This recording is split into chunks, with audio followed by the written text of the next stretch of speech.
Ce qui s'est passé au Mali là, est tellement grave. Vous savez, lorsque Assimi est venu au pouvoir, à un moment donné, quand les Occidentaux cherchaient par tous les moyens pour retourner au Mali et que ça ne marchait pas là, un jour, ils ont dit, pour affaiblir le président Assimi, il faut chercher à toucher là où ça peut faire mal. Et sans vous mentir, ce qui s'est passé au Mali avant-hier là, ils ont réussi à toucher le cœur de cette révolution africaine. Ils ont réussi à toucher le poumon de cette révolution africaine. Ça là, il ne faut pas nier, c'est une évidence, c'est une vérité. Parce que l'attaque même était planifiée, l'attaque même était coordonnée.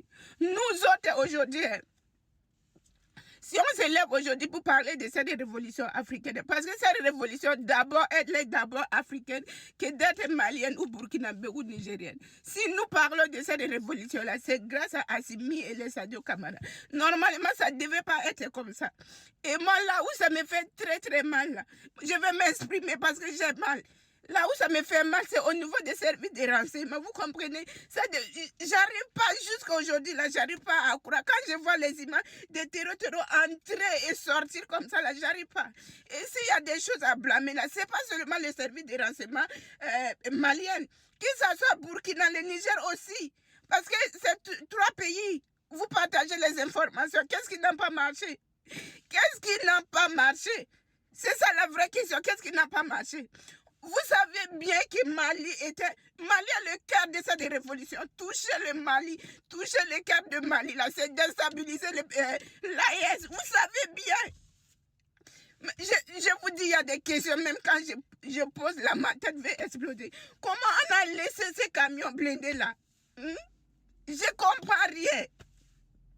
Comment ils ont quitté là-bas dans la brousse avec les motos. Je ne sais pas s'il n'y avait pas... Je ne comprends plus rien. Vous partagez l'information. Vous n'avez pas vu ça?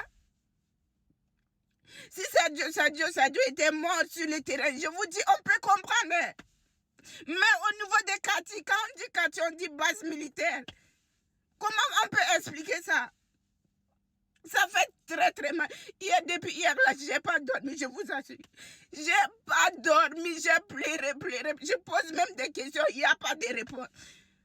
Qu'est-ce qui n'a pas fonctionné? Vrai? Oh non, je vous assure. Vous savez, le monde s'en fout de la souffrance du peuple africain. Pourquoi c'est nous les Noirs qui doivent subir tout ça? Toutes les guerres qui se passent en Afrique. Les Africains n'ont pas demandé la guerre.